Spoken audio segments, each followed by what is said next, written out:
Welcome to the She Slays the Day podcast with Dr. Lauryn Brunslick. Direct, soulful, comedic, advice for female chiropractors' most stagnating questions. Let's talk business, marriage and relationships, momming, and self-development. Here's your host, Dr. Lauryn Brunslick. Okay, She Slays the Day listeners, this is your host, Dr. Lauryn Brunslick, and this is episode number 26. And I don't know if you're any good at math, but do you know what episode 26 means? That is half of 52, which means, I've been doing this for half a year. I'm really proud of myself. Some of my crazy ideas don't stick, so you never really know, like, is this gonna be something she's gonna keep doing or she's gonna get bored with? So, lucky you. You're all blessed that I've decided to keep going. So I want to know what your favorite episode has been so far, because as a host, I'm not allowed to have favorites. I'm allowed to have favorite children, but I'm not allowed to have favorite guests. So I have a lot that stick out in my head, but let me know what your favorites are, because we're actually planning like a cool mashup thing for the end of the year where we take like our favorite parts of our favorite episodes and da-da-da-da-da-da. So let me know. So there's all these rules I agreed to when I started a podcast. Not having favorites was part of it. I also agreed to work on my interview radio voice, but I'm sucking at that. That is my, so for a guy, it is, you know what a guy voice is. Like, it's very, cheesy, I'm a radio host. For a girl radio host, it's much more, or podcast host, it's much more interesting, tell me more. And I suck at it. I actually should just start. My goals for 2020 are to stop interrupting my guests so much. Let them talk more than me on the podcast when I have them on. And then another classic is actually ask them to, introduce themselves and tell their story. Because half the time I just get going with them. And then I'm like, oh shit, we never told anybody who you were. So, #goals. Can't say I don't have them. Okay, so we have been doing weekly slays for a couple weeks now, you guys. Are you getting them? If you don't know what I'm talking about, then you're not a true fangirl, and you need to stop what you're doing, pull over the side of the road, and sign up. So if you're not getting them, you're missing out because they're cool. So you're either not on the list, even if you thought you were on the list, you're not. But you can be for free, or you're on the list, and girl, you just got to check your spam. I don't know why you told your email not to like me, but go to your spam, check for She Slays the Day or Weekly Slay, and it'll probably be there. So anyways, now it is review time. So today's review is actually from Facebook, and it's from Tracy Levy, and says, I've said it before. And then she says, on iTunes, I give you 5 stars. And then there's an emoji of blowing the toot toot thing. Anyways, this is a great podcast for businesses of all kinds, but has a special place in my heart since I also am a Lady Chiro boss babe. That should be an official title, perhaps. Ooh, change the name of our podcast to Lady Chiro Boss Babe. Not opposed. Not opposed. Anyways, authenticity is the key to everything, and I strive daily to live more in that line. Dr. Lauryn is the embodiment of it. Quick question. Oh, see, she just slips one in there. How much savings, cash in hand, or initial business loan is adequate to start from the ground up? Low overhead, 1 front desk person, minimal equipment. Thanks. 3 heart emojis, 5 stars. Thank you, Tracy. And since you took the time to write that, we're going to go ahead and kind of quickly answer that, because it's a big depends, like most things are. So it depends on a couple things when we're talking about minimal amount of money to start. And you are speaking my love language here, because Kirby and I have talked about this. This is how we started, very scrappy. And we haven't done an episode on paying back our loans in 5 years yet, but I guarantee you their first 20 minutes are probably going to be about how freaking scrappy we were with low overhead.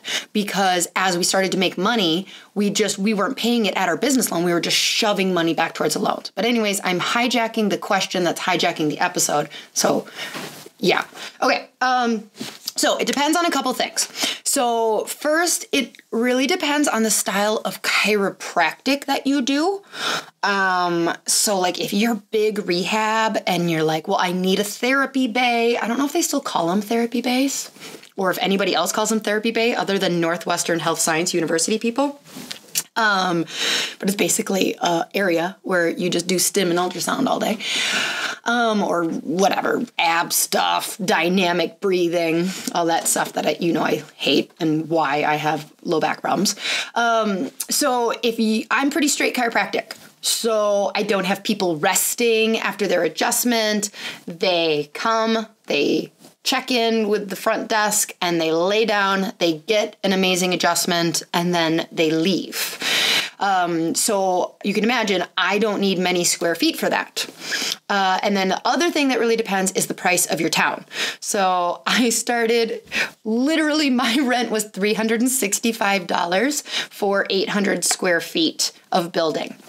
And we stayed there for 6 years and we're like rocking and rolling out of that place. So when we talk about like low risk, small startup, that's kind of how I roll. You talk about a front desk person, okay, controversial. Like there's gonna be lots of people listening that adamantly disagree, but it ain't your podcast. I don't know. Do you really need a front desk person until you get to that like 40 people a week mark? Again, scrappy as a mofo. Like forward those phone calls to your cell phone. Like be your front desk person so you're not paying someone. Maybe you could do like hourly or whatever, but like just keep it simple. So if you can get away with no front desk person and have less than 1,000 square feet, don't have every supplement under the sun. You can have a small amount of supplements if that's your jam, and then just hire or order them for people as they come. But really just have your smiling face, a clean, small, beautiful space, welcome adjusting area. And if you can keep your overhead under $2,000 a month, that would be clutch. And yeah, that's difficult for a lot of you that don't live in a town of 2,500 people, where you can get a square or space on Main Street for less than $400. But we're talking about being creative and scrappy here, folks. So she asked what's like the lowest thing. If you want to start a business for less than $20,000, you can do it, but you got to get creative. Other quick thoughts. So don't just keep your business overhead low, keep your life overhead super low. So remember your student loans are there and will always be there till you give them back all of their money. And even if you die, they go to somebody else. They don't go away. So if you're truly looking for a number or ratio or whatever, after you cover your startup costs, so like logo, furniture, equipment, security deposit, etc., you also need to look at your projected income and expenses and be conservative. This is not the time for like, you can do it, pie in the sky, I believe in you, you're going to make $1 million your first 6 months. Almost be pessimistic, okay? So if you expect to have a deficit in those first few months, make sure to save up or borrow at least that much to cover the first 6 months. Just so if it's just, you're not worried about paying your overhead. So if you're planning on having a large deficit, then maybe go back to the drawing board and see where you can save or cut so you're not planning on losing money.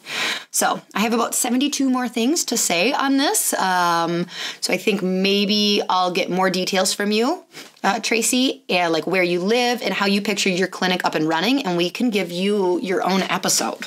So, all right, that's enough of that. Stop hijacking the episode, Tracy. Just kidding.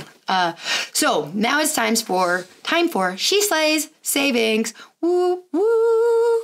Okay, so we got 2 really awesome offers for you this week.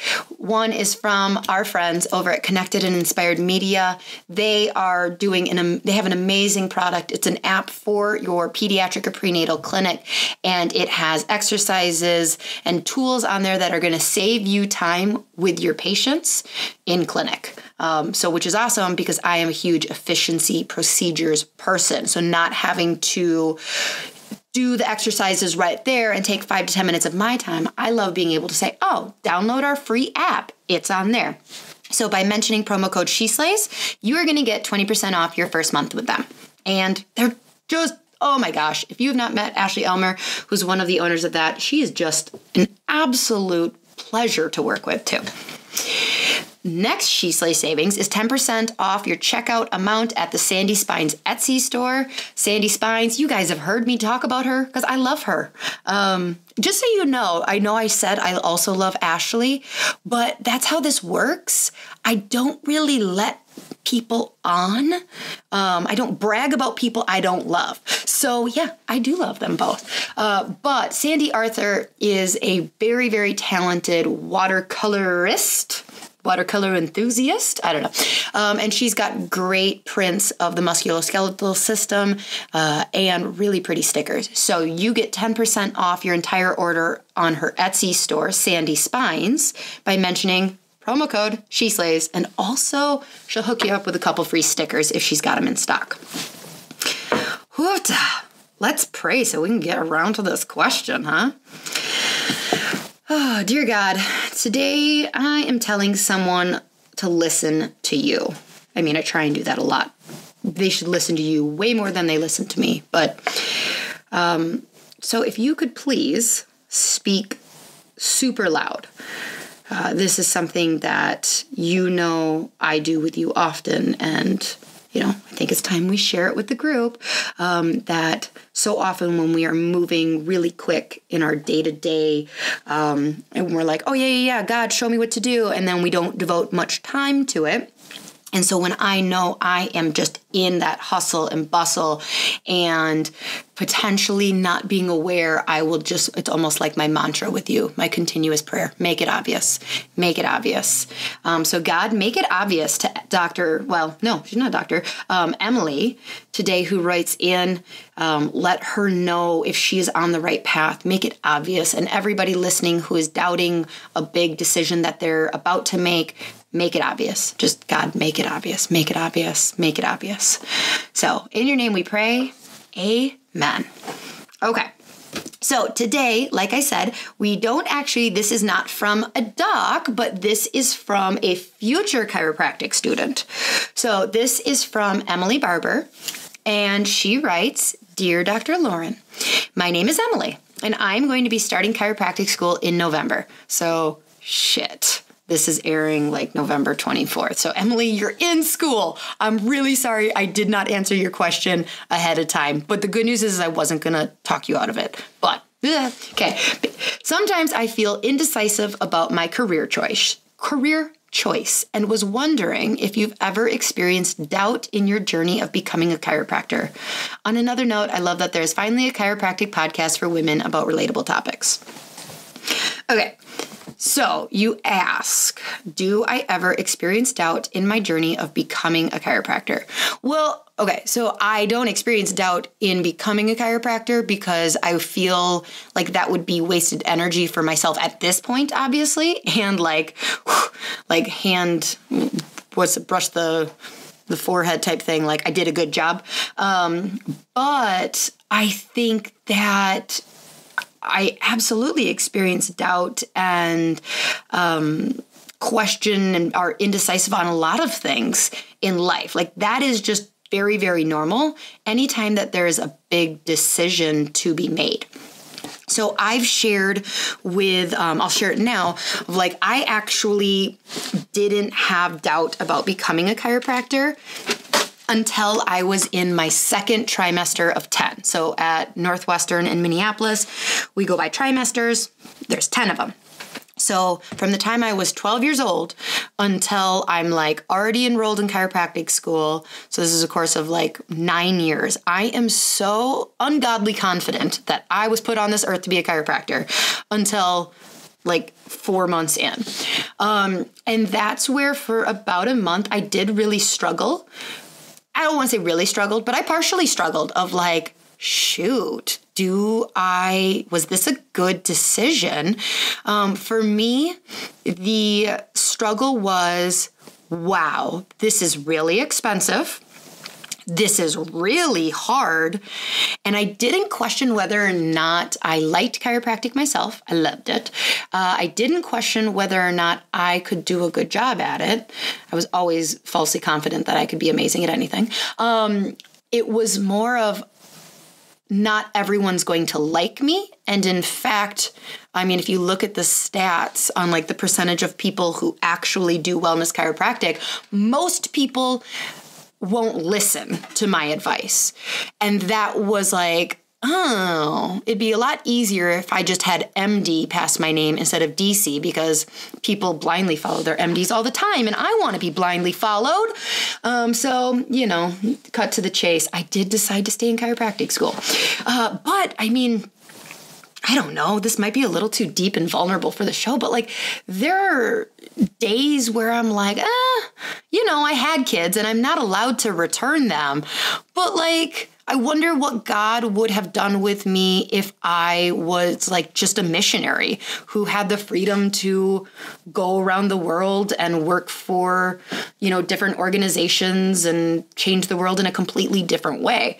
So yeah, I think it's very normal to either, before you make a decision or any huge life decisions, to go like, just reflect and go, I wonder what it would be like if that was not the case. There's nothing wrong with that. That does not mean that you shouldn't do it. I'd never think like, oh shoot, I shouldn't have had kids. And if you are wondering that, like, they're non-returnable, okay? So instead, just realize like your fear it's like a compass.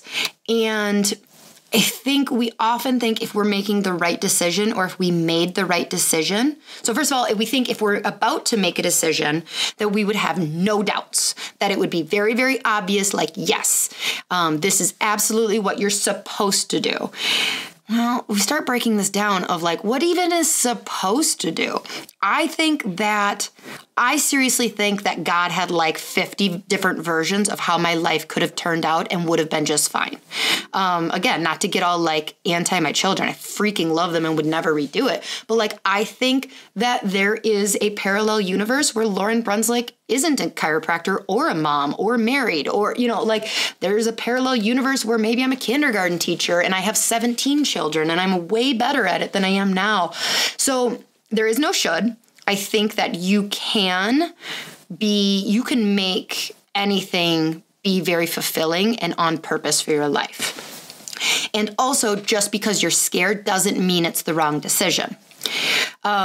So if you made a decision and you're looking back and like worried that it was the right decision, again, like we attach fear or reflection as such a negative thing. Fear or doubt, I should say, as such a negative thing. And like, oh gosh, if that was the right decision, everything would have gone easily. Like if God wanted me to be a chiropractor, I would just be acing all of my exams. No, not really. If I was supposed to be successful or if I was making the right decision, everything would have automatically lined up. So anything that is resistance in the universe must be a sign that it wasn't. And yeah, we're just going to have to get rid of that way of thinking because it's totally not accurate at all. In fact, almost the opposite. It's almost like God or the universe tests you, to go like, okay, so you say this is what you want. Fantastic. I think you can do great at this. Let me help you like train for this. Let me like throw these smaller hurdles at you. Rachel Hollis actually brought this up when I saw her speak. She's like, we look at it as like, oh shoot, obviously this isn't the right thing. But instead God's like, no, I am training you for when you encounter a big thing. You have learned to overcome these smaller moments of fear, of doubt, overcome these problems and hurdles. So like you're truly prepared to be successful. And we just really associate, on a physiological standpoint, we call the feeling inside of us fear or doubt. But the reality is if you asked an elite athlete, if you asked Aaron Rodgers, who's the quarterback for the Packers, and his dad's a chiropractor. If you asked him, like, hey, can you just describe what is happening inside of your body before you run out onto the field for a game? He would probably describe it as like just narrowed in and not like everything around him dulls. Like when we talked about it, this is what he told me anyways. I'm assuming there's like heartbeats happening that are, faster, short. But basically what he would describe would be a very similar thing to what we would describe as fear. He would likely call, I'm excited.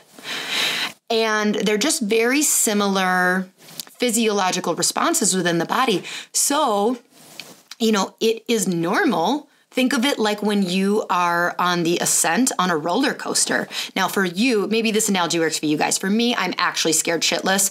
So no, I am not excited. Why I'm like going like, why am I on here? Why did I do this? But like, it's like that feeling of like something big is about to happen.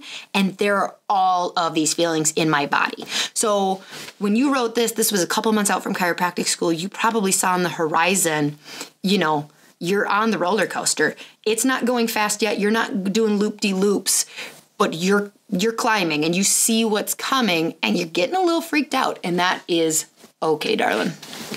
Okay. So once we get over the fact that like this is normal, just because you're having these feelings doesn't mean it was wrong or a bad decision. Also relabeling. Then we go like, all right, if you think that, you made a decision that's coming up or has already happened that you're actually strongly questioning, you gotta check in with God, your innate, the universe, inner child. I personally think they're all the same thing.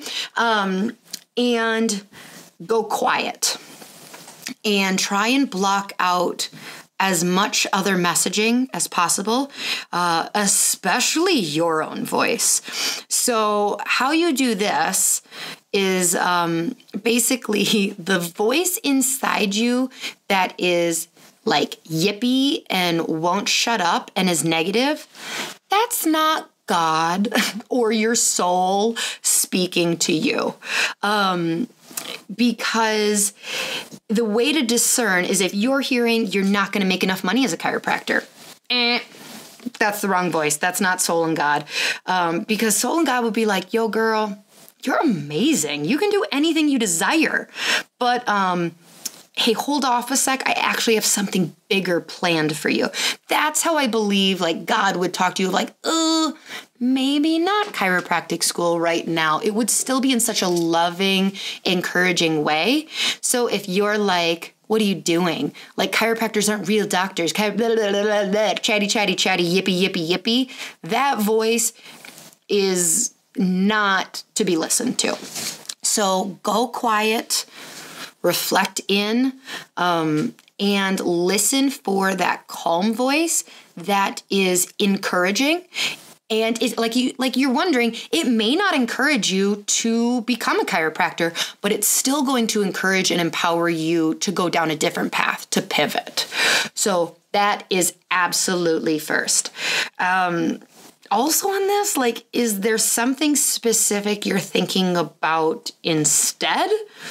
Because if it's just not chiropractic, then I think that you're probably just nervous about a big thing coming up. But if you're like, no, I actually want to write teen fiction novels, like, then I'd be like, yeah, maybe you should not go to chiropractic school. And if that voice is like, you are a talented writer, I created you and designed you for this, I'm like, listen to that. But only you can know that. Only you can put out wildfires, and me. Depending on your age, you might not get that.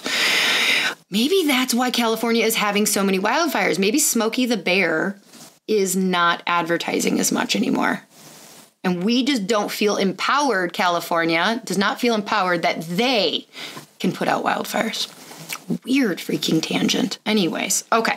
So good thing I have notes for this one. Otherwise, I'd be like, what was I saying? So second, so assuming that, you kind of make it through the first one, second, check in with your core values for your life.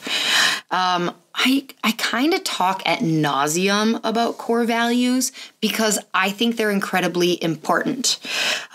Wait, what? You haven't come up with your core values yet? Well, girl, then you need to go to my free worksheet at sheslaispodcast.com/worksheet and download that exercise on determining your life core values. Here's why I think they're important. And just fast forward 30 seconds if you've heard my soapbox about core values. But don't fast forward if you haven't figured out your damn core values yet. Then you're just avoiding doing the work, people.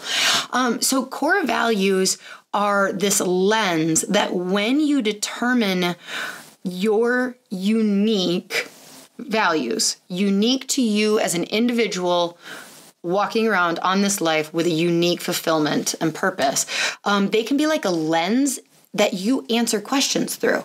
Every question, big and small, can be answered. So, assuming that you're in the millennials or younger, you probably want freedom in your future career, or adventure, or life purpose and fulfillment and impact people. Chiropractic is going to be a very good career to deliver all those. Like, seriously, everybody should go into chiropractic. It can be an avenue for so many different things. So yes.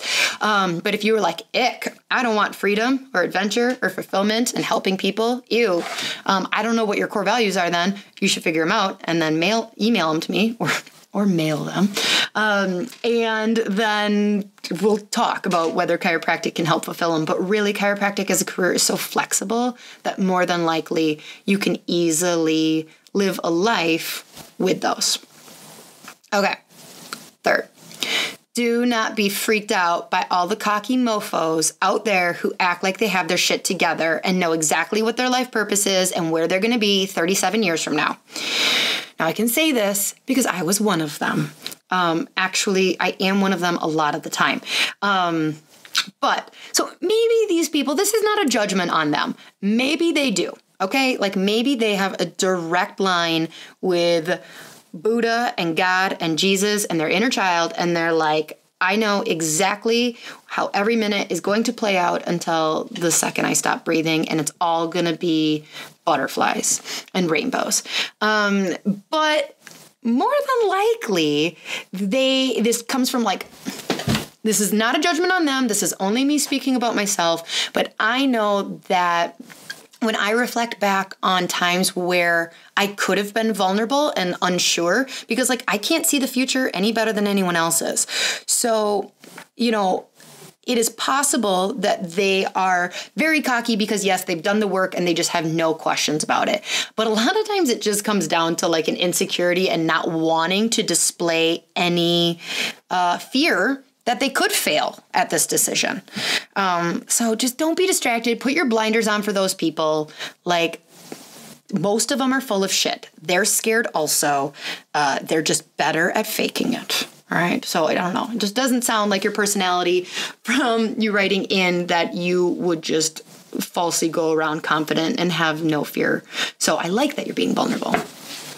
But you know what? Even if you are, maybe I'm wrong. Maybe you're like, no, Lauryn, that's the problem, is usually I am overconfident about every scary decision and I wouldn't be stressed. I still wouldn't use that as a sign that you should not keep going in chiropractic school, because God uses opportunities like this as we get older. He likes to use opportunities like this to really humble us and break down those hard shells of lack of vulnerability, basically, and establish humility. So even if you are someone who's no, I am usually very confident all the time, and I am second guessing this decision, what does that say about the decision? Well, girl, it might mean that God just is doing something right now, and it doesn't mean that the decision is wrong. Again, go back to step one, talk to your inner child, your soul, and say is this? But if you're having weird, unusual feelings, then you might just be taking off layers of armor and starting to interact with life in a more vulnerable fashion with more empathy. And that is that's a good thing. That is a good thing that happens as most of us age. So don't question, don't get freaked out. You might just be growing as a human. Really proud of you. Okay. So lastly, if all these things are a go, so you figured out your core values and yep, you can create a career with this, and your inner soul is going, yes, do this. I believe in you. Do not worry about going into this profession. I have borderline uncomfortable conversations with teenage girls. That's a really weird sentence. Trying to push and manipulate them to go into chiropractic school because of how amazing it is. They'll be like, I want to do something in healthcare, but I think I want to be an RN. And I'm like, yeah, RNs are great. Cool. I don't know how our world would function without them. But what if instead of nursing, here's an idea, you did chiropractic? And they're just kind of like, yeah, I don't know, Dr. Lauryn. And I'm like, no, seriously, it gets intense. So let's say you want to work with athletes. Fantastic. Chiropractic is great for that. You want to take poop samples and look into food allergies in a lab. Great. You can totally do that with chiropractic. You want to work 60 hours a week building your own empire and be a boss lady. Fantastic. You can also do that with chiropractic. You don't want to have to worry about paying rent and you just want to work for someone else and check in, check out, get your paycheck. Awesome. Also widely available in this profession. So if you want to be in the healthcare profession at all, I cannot think of another profession that gives you the flexibility to make it what you want it to be. Don't be scared of going into chiropractic. Be scared. I would honestly be more concerned about you creating a practice someone else defined for you as a success. So what I mean for that is what you should be more scared of than whether chiropractic was the right decision. Because at this point, y'all, Lauryn took too long to answer. She's in school. So don't be scared that this was or was not the right decision, unless all things are really obvious it wasn't. Be more concerned that you get just put in the flow of everybody else of after school, I'm going to start a practice and I'm going to see 1,000 people a week and I'm not going to take insurance and I'm going to only see children. Be more afraid of being 5 years out from graduation and having a practice that you created that you thought would bring you happiness and it wasn't, than whether or not chiropractic can lead to. So really stay open. This is what my recommendation would be for you over the next few years while you're in school. Stay open. I know that there's a tendency to want to know where you're going to be in 5 years. This is a very common thing in personalities that go on to advanced education, is we go we figure out in high school what we're going to get a degree in college, and then we go to college and we know what we're going to do there, and then we go to postgraduate and then there's this missing thing of well, when I am graduated, I am going to, and we our brain wants to fill in this really confident, this is what you're going to do. And it's kind of a trap because you don't know how you're going to interact with life once you get out. You don't know what's going to be dealt your way. And so it's okay to have an idea. It's okay to plan. But stay open. Stay open about techniques. Stay open about seminars. Stay open about practice management even. Stay open about associating. Just stay open so God and your soul can speak to you loudly and just guide you. Just picture yourself like a leaf that is floating in a river, and you are just allowing energy to move you through this river, and you are not trying to resist against it. You're just going. And that is going to be one of the best ways that you can really make sure that when you graduate, you are exactly where you're supposed to be, and all the right opportunities are going to fall in front of you. As you get closer to the end, work backwards. Okay. So you're keeping open, but start with, so many people go this is exactly what my practice is going to be like. And they don't. And then their life, the thing that matters is whatever is left over. we're like, okay, I'm going to paint my walls like Joanna Gaines cream, and there's going to be shiplap and chandeliers and neon signs and a plant wall. And it's like, okay, that sounds nice. It sounds actually very nice. But like, did you design your life at all? Did you define what your dreams and accomplishments were going to be? Because what I prefer is for you to look at like what you want a day in the life, like fast forward 10 years out and be like, okay, I want to be able to have children. I want to be able to take time off work without stressing. I want to be able to live debt free. Like, start labeling those things and then work backwards on your practice and go, okay, what do I need to create in order to allow those things? But just don't get too locked into one idea. All right, so I'm going to end in kind of a weird way because this morning in my morning reflection, I was like, all right, I'm going to do my devotion and then I'm going to work on like prepping stuff for this podcast. This verse came up and I don't know who needs to hear it, but it was like very strongly like, yeah, throw this in there. So this is from 2 Corinthians 12, verse 9. It says, "But he said to me, my grace is sufficient for you, for my power is perfected in weakness.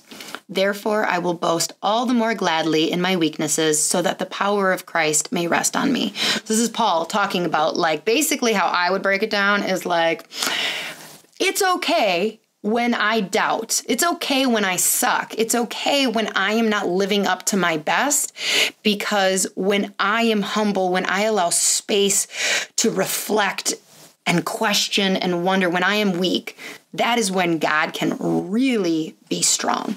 So it's okay. Hang in there. Like, just keep open, keep vulnerable. And if you are in chiropractic school right now and you're like, shit, this was really a bad idea, reach out to me and we could talk. Like, seriously, DM me and Emily, and I will get on the phone with you. But I'm assuming that this will help calm things for anybody listening that's like worried about a decision that they've made and that is coming, or a decision they made and has already happened. I really hope that you got something out of this. If you haven't signed up for weekly slays, make sure you do that. Go to sheslayspodcast.com/besties, and you can get your weekly inspiration from me. And if you wouldn't mind taking the time to drop us a review or a comment on Facebook or Instagram or wherever you get your podcasts, I would love it. And so I can read it at the beginning of another episode. So here's to 6 months of this whole podcasting thing. Yeah. I like it. I like it a lot. And I am so appreciative. So appreciative of all of you. All right. Until next week, She Slayers. Love you.